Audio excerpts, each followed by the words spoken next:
nosso primeiro ponto de hoje é Bar Jesus, praticante de magia e falso profeta. Nós vamos analisar cada versículo a respeito dos acontecimentos que envolveram Bar Jesus, para compreendermos sua representatividade na história que estamos lendo e também nos nossos dias atuais. O verso 6 diz assim: viajaram por toda a ilha, até que chegaram a Pafos. Ali encontraram um judeu, chamado Bar Jesus, que praticava magia e era falso profeta. O verso 6 nos deixa claro 3 coisas a respeito de Bar Jesus. Primeira, ele era judeu.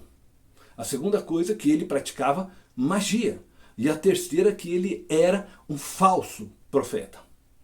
Seu nome, Bar Jesus, é muito emblemático, pois significa filho de Jesus. Entretanto, Paulo afirma no verso 10 que ele era filho do diabo. Bar Jesus é alguém que se diz filho de Jesus, mas espiritualmente é filho do diabo, segundo Paulo. Bar Jesus representa figuradamente muitos que se dizem filhos de Deus ou filhos de Jesus, mas suas obras indicam que são filhos do diabo. Pessoas capazes de fazer uso das ferramentas do diabo, como mentira, manipulação, fofoca, violência psicológica, magia e outras ferramentas, as quais a Bíblia chama de obras da carne, para dividirem igrejas, jogarem pessoas umas contra as outras, lançarem falsas doutrinas, enfim, ações que acabam por dificultar a evangelização e o desenvolvimento dos novos cristãos. São pessoas que lutam contra Deus, mas se julgam filhos de Deus. Ou, no caso de Bar Jesus, filhos de Jesus. Veja só, ele era um judeu. Entretanto, praticava magias. Esta era uma prática abominável a Deus. E qualquer judeu tinha este conhecimento. Está escrito claramente em Deuteronômio, capítulo 18, do verso 9 ao verso 14. Eu quero ler este texto com vocês. Quando entrarem na terra que o Senhor, o seu Deus, lhe dá, não procurem imitar as coisas repugnantes que as nações de lá praticam. Não permitam que se ache alguém entre vocês que queime em sacrifício o seu filho ou a sua filha, que pratique a adivinhação, ou dedique-se à magia, ou faça presságios, ou pratique feitiçaria, ou faça encantamentos, que seja médium ou espírita, ou que consulte os mortos. O Senhor tem repugnância por quem pratica essas coisas. E é por causa dessas abominações que o Senhor, o seu Deus, vai expulsar aquelas nações da presença de vocês. Permaneçam inculpáveis perante o Senhor, o seu Deus. As nações que vocês vão expulsar dão ouvidos aos que praticam magia e adivinhação. Mas a vocês, o Senhor, o seu Deus, não permitiu tais práticas. Este texto de Deuteronômio é muito forte. E ele coloca todas as religiões espíritas como abominação a Deus. O Evangelho, segundo Allan Kardec, é abominação a Deus.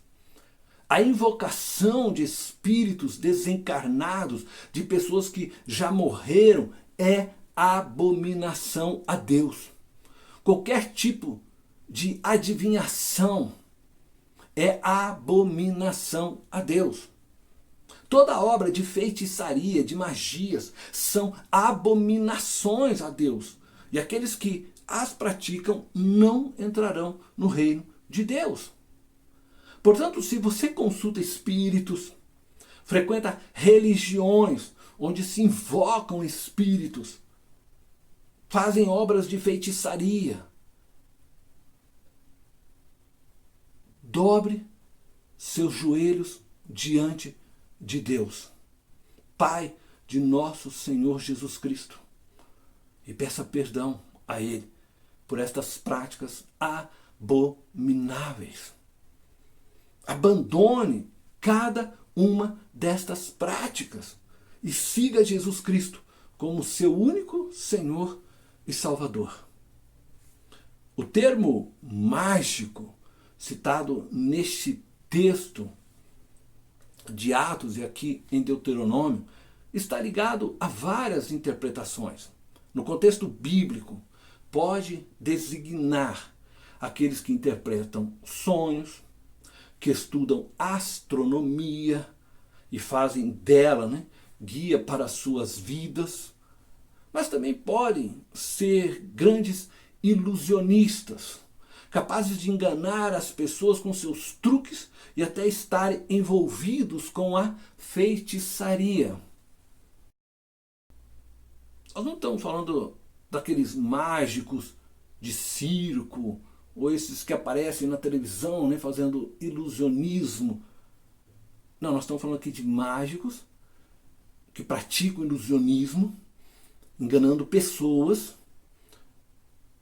mas que agem e dependem, sim, de espíritos malignos para suas mágicas.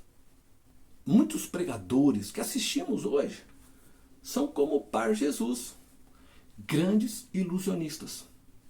Usam do carisma para manipularem as pessoas, também usam da mentira, ou distorcem as verdades com o fim de levarem as pessoas a acreditarem em suas mentiras. Algumas chegam ao poder, derrubando aqueles a quem Deus levantou, pois assim como Bar Jesus, buscam usufruir do que podem conquistar através dos homens e de suas instituições. Essas pessoas, normalmente, não conseguem compreender a realidade existencial de Deus, do verdadeiro Deus. Para elas, Deus é distante. É só um tema de estudo ou de debates filosóficos. Ou muitas vezes apenas um meio para se ganhar dinheiro. Por isso, agem baseados somente na compreensão humana que têm do mundo. Agem sem temor a Deus. Estão cegas espiritualmente e incapazes de perceberem sua cegueira espiritual. Bar Jesus, ou Elimas, como também era conhecido por ser mágico, não era só um ilusionista manipulador de pessoas, mas também era um falso profeta. Isso significa que era alguém que ousava dizer que falava em nome de Deus. Entretanto, ele fazia coisas abomináveis a Deus. E se julgava um porta-voz de Deus. Quantos Bar Jesus não temos hoje liderando igrejas? Homens que manipulam a palavra de Deus, pregam sobre perdão, por exemplo, com o fim de conciliar as pessoas das suas mentiras, aceitarem que elas permaneçam onde estão, usando de mentira, uma forma de manipular as pessoas. Tentam assim fazerem as pessoas se sentirem culpadas por lutarem pela verdade. Falam de amor, mas são capazes de agredir com palavras aqueles que não se deixam ser manipulados por elas. Dizem falar em nome de Deus, mas não falam. Estas pessoas chamam a si mesmas de Bar Jesus, filhos de Jesus, mas se encontram lutando contra Deus e ferindo os filhos de Deus, conforme nós veremos em nosso segundo ponto.